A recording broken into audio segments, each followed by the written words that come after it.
안녕하세요. 예수학교를 섬기고 있는 박준환 목사입니다. 오늘 6번째 강의, 예수님 영접 시의 3가지 종류의 사람의 문제점이라는 제목으로 잠시 말씀을 통해 은혜 받기 원합니다. 로마서 8장 13절 14절 말씀에 너희가 육신대로 살면 반드시 죽을 것이로되 영으로서 몸의 행실을 죽이면 살리니 무릇 하나님의 영으로 인담을 받는 사람은 곧 하나님의 아들이라. 육신대로 살면 죽게 됩니다. 우리의 삶은 영적인 삶입니다. 예수를 믿고 구원받았다는 것은 육신을 따라 사는 것이 아니라 영으로서 몸의 행실을 죽이고 성령을 따라 살아가는 것을 의미합니다. 왜요? 예수님을 영접할 때 우리 안에 성령님이 들어오시기 때문입니다. 그 과정이죠. 성화 과정은 다른 것이 아닙니다. 내가 육으로 살 것인가 성령으로 살 것인가. 때로는 처음에는 초신자 때는 육으로 살려고 하다가 넘어지고 쓰러집니다. 그때마다 성령님이 인도하십니다. 얼마나 내가 성령의 지배받고 성령의 인도함을 받는 것이 바로 영으로 사는 것입니다. 문제는 육으로 살면은 언젠가는 죽게 된다는 것입니다. 그런데 우리는 구원 제시와 영접 시 3가지 사람에 대해서 듣게 됩니다.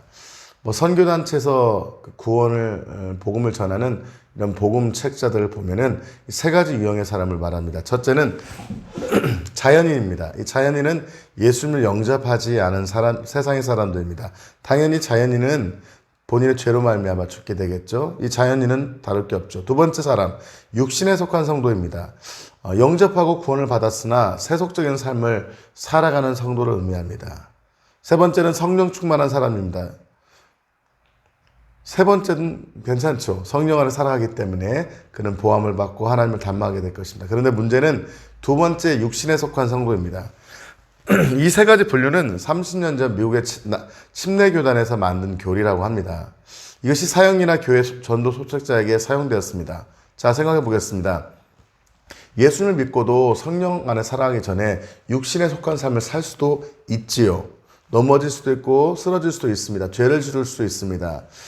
과거의 죄악에 빠져서 다시 회개하고 돌이킬 수 있는 영적 전쟁 가운데 있을 수 있음을 인정합니다. 저도 그랬고 목사이지만 자주는 아니지만 육신에 있어서 잠깐 넘어지다가 회개하고 다시 돌이킬 때가 있습니다. 그런데 문제는 마치 두 번째 육신에 속한 성도를 면죄부 주듯이 마치 그런 삶이 하나의 패턴인 것처럼 그런 사람도 구원받을 수 있는 것처럼 패턴화시키는 것은 문제가 있다는 것입니다.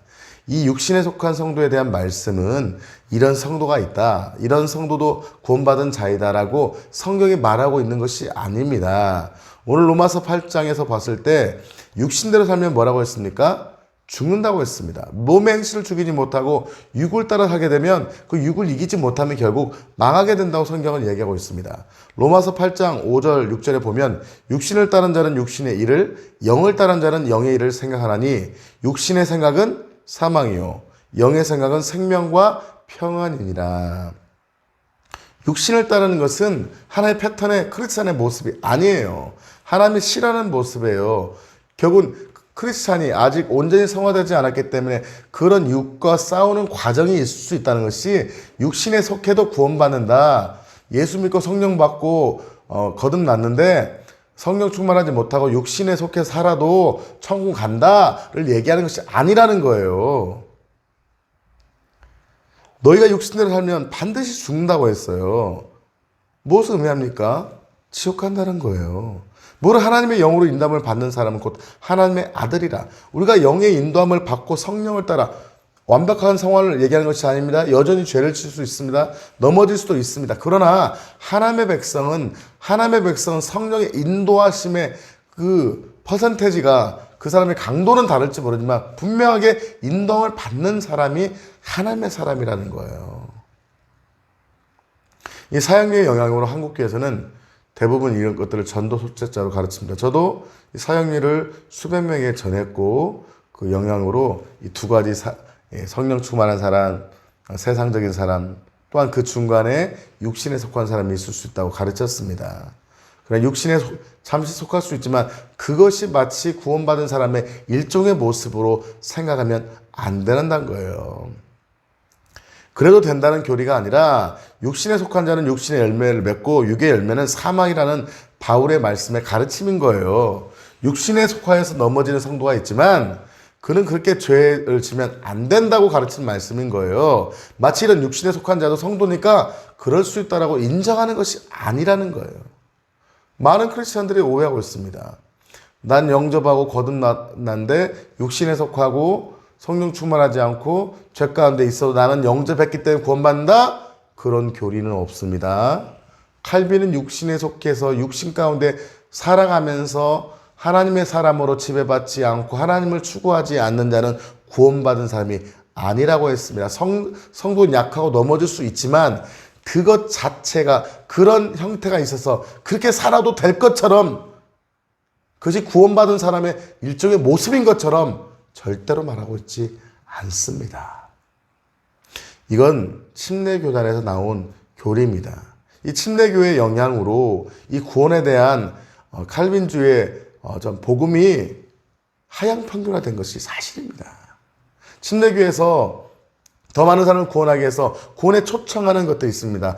요즘 잘 하지 않지만 그 구원에 초청하는데 믿기만 하면 5분짜리 그 초청에 응하고 예수를 받아들입니다. 내가 죄입니다. 받아들입니다만 하면 구원받았습니다. 이제 당신 구원받았으니까 하나님 절대 떠나지 않습니다라고 박수 쳐준 것은 비성경적입니다. 물론 그 복음을 전하고 그 복음을 전할 때 정말 진실로 영접하고 성령 역사에서 구원받을 수도 있어요, 없어요? 있죠.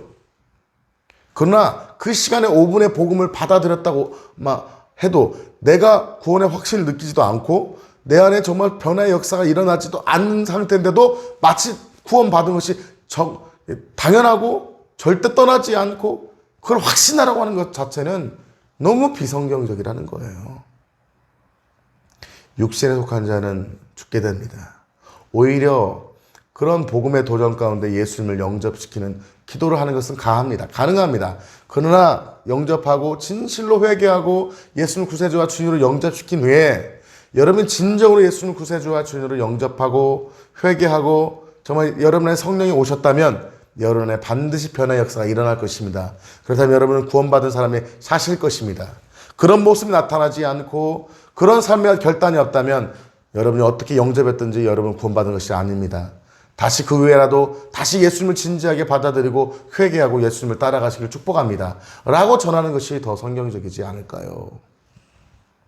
성경은 우리가 예수님으로 거듭난데도 지속적으로 세속적이고 지속적으로 악한 자 가운데 살아갈 수 있다고 말씀하지 않습니다. 그렇게 사는 것은 진정한 회개가 아니라는 것입니다. 회개는 가던 길을 돌이키는 것입니다. 가던 길을 돌이켜서 죄악의 길을 끊어버리고 주님께 돌아와 변화되는 것이 회개입니다. 물론 변화 과정에 탄력, 회복성, 죄가 가운데 가려고 하는 그런 몸부림침이 있죠. 그런 과정을 하나님이 인정하시죠. 아이가 걸을 때 넘어질 수 있어요. 쓰러질 수 있어요. 완벽하게 성화돼야 구원을 말하는 것이 절대 아닙니다. 저는 행위 구원자가 아닙니다. 은혜로 구원받습니다. 저도 죄인이지만 하나님의 은혜로 선택받았고 은혜로 구원받은 자입니다. 절대 100% 은혜입니다. 그러나 그 은혜를 받은 자는 반드시 은혜에 반응하는 삶, 육신에 속한 삶이 아니라 영적인 삶이 시작된다는 거예요. 시작되기 위해서 내가 결단하고 내 삶을 드리는 것이 구원의 시작이라는 거예요. 진짜 거듭난 성도는 하나님을 사랑하며 거룩을 사모하며 말씀을 사랑합니다. 자신을 사랑하고 자신을 죄로부터 보호하며 양육하는 영적인 아버지가 우리에게 생겼기 때문입니다. 그 하나님이 우리 아버지이십니다. 하나님의 인도하심과 보호하심을 받는 자입니다. 이제 그분이 가장 싫어하는 죄와 그분이 가장 미워하는 대상인 악한 영과 싸우며 우리의 삶을 드리는 것이 성도의 삶인 것입니다. 죄를 짓고 안 짓고는 상급의 문제가 아닙니다. 어떤 죄를 짓고 사는 성도가 정상적인 성도라고 교회와 선교단체가 말한다면 그것은 잘못 가르치고 있는 것입니다. 그들은 자신의 죄로 인하여 지옥에 가게 될 것입니다. 하나님은 빛이심으로 빛에 속하지 않은 자는 빛의 나라인 천국에 들어갈 수 없습니다. 완벽을 말하는 것이 다시 한번 아닙니다. 완벽하지 않아도 완전히 거룩하지 않아도 완전히 성화되지 않았어도 주님을 닮고 거룩을 추구하며 열매 맺기를 위해서 하나님을 사랑하는 자, 하나님을 사랑하는 자가 바로 구원받은 자인 줄 믿습니다. 질문하겠습니다. 주님을 사랑하십니까? 주님을 사랑함으로 죄를 벗어버리고 주님이 기뻐하시는 말씀을 청종하며 따라가고 있습니까? 구약 역사서를 해석하는 최고의 말씀이 사무엘상 2장 30절입니다. 그 말씀은 이것입니다. 하나님께서 하나님을 존중히 여긴 자를 존중히 여기고 경멸히 무시하는 자를 경멸히 여긴다고 했습니다. 우리가 하나님을 사랑하고 하나님을 존중하고 하나님을 따라가는 그가 바로 구원받은 자라는 것이죠. 바로 그분이 칼빈주에서 말하는 예정된 구원된 자라는 것이죠. 알미안주에서 말하는 그렇게 살 때 구원을 유지할 수 있다는 것이죠. 다시 한번 말씀드립니다. 이번 복음의 핵심은 좁은 문 좁은 길이잖아요. 좁은 문 좁은 길은 무엇입니까? 좁은 문은 예수님이십니다. 좁은 길은 예수님을 따라 거룩한 삶을 살아가는 것이 좁은 길입니다. 세상의 넓은 길, 탐욕과 정욕의 길이 아니라 주님이 원하시는 말씀을 따라 하나님을 존중히 여기는 길이 바로 좁은 길입니다. 사명의 길입니다. 이 문화에 따라서 사는 것이 아니라 복음에 의해서 사는 길입니다. 스마트폰이나 게임이나 연예인은 사단이 아닙니다. 그러나 사단의 도구가 될 수 있지요. 사단은 문화를 통해서 복음을 차단하고 지금도 우리를 속이고 있습니다. 지금 많은 청년들이 스마트폰에 빠지고 게임에 빠지고 세상 문화, 연예인, 어떤 쾌락에, 향락에 빠져서 하나님을 떠나고 있습니다. 하나님의 말씀이 들리지 않습니다. 넓은 길로 가고 있는 것이죠. 그러나 좁은 길은 말씀을 따르며 복음이 우리의 중심된 삶이 좁은 길이라는 것입니다. 그래서 말씀을 정리하면 이 세 가지 유형에서 육적인 성도, 육신에 속한 성도를 인정하는 것이 성경의 방법이 아니라 그런 삶을 한시적으로 살 수 있지만 그런 삶을 끊어버리고 영으로 인도받아 성령으로 살기를 주님이 기뻐하신다는 것입니다. 너희가 육신대로 살면 반드시 죽을 것이로되 영으로서 몸의 행실을 죽이면 살리니 하나님의 영으로 인도함을 받는 사람은 곧 하나님의 아들이라. 즉 하나님의 아들, 하나님의 딸 구원받은 사람은 분명 영의 인도하심을 받아 거룩한 삶의 열매를 많이 적게 믿음의 분량에 따라 맺어간다. 이것이 바로 구원받은 자의 삶인 줄 믿습니다. 결론입니다. 우리는 죄를 지을 수 있는 연약한 사람인 것을 인정합니다. 저 역시요. 저도 지금의 신앙으로 오기까지 정말 수십 년 걸리면서 성화의 과정을 거쳐왔고 하나님의 인도함 가운데 왔습니다. 특별한 은혜로 급속적으로 변화된 것도 있었지만 과정인 것은 분명합니다. 그러나 과정임이 분명하다고 해서 이 과정 자체를 하지 않고 내가 죄악 가운데 살아가는 것이 하나님의 어떤 또 다른 유형이라고 인정하면 안 됩니다. 합리화해서는 안 됩니다. 내가 짓는 죄와 모든 상황을 합리화하기보다는 결단하고 죄를 끊어버리고 하나님의 거룩을 추구하는 것이 바로 칼빈의 입장에서 보면 죄 가운데 육신에 속하여 살아가고 있다면 구원받은 사람이 아니라 그런 육신의 일을 끊어버리고 영을 인도받는 사람이 구원받은 사람이고 그런 하나님의 사람을 끝까지 지킨다는 것입니다.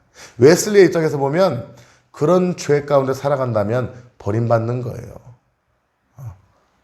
날마다 회개하며 거룩함을 추구하는 것이 바로 성도의 모습이라는 것입니다. 성경대로 믿을 때 우리가 하나님께 진정으로 구원받을 뿐만 아니라 하나님의 사람을 온전히 자라게 될 줄 믿습니다. 기도하겠습니다. 하나님 다시 한번 깨닫습니다. 구원은 좁은 문이요 좁은 길입니다. 좁은 문 예수를 선택했다고 해서 좁은 길이 아닌 넓은 길을 선택하려고 했었습니다. 세상의 편의와 안락과 향락을 추구하려고 했었습니다. 다시 한번 결단합니다. 좁은 문 대신 예수님을 선택하신 이유로 우리는 주님과 동행하며 좁은 길, 예수의 길, 믿음의 길, 하나님을 닮아가는 영적 길을 선택하기 원합니다. 몸부림치며 싸우며 의의 길 걷기 원합니다. 그렇게 걸어갈 수 있도록 인도하여 주시옵소서. 존귀하신 예수 그리스도 이름으로 기도합나이다. 아멘. 빛이 있으라.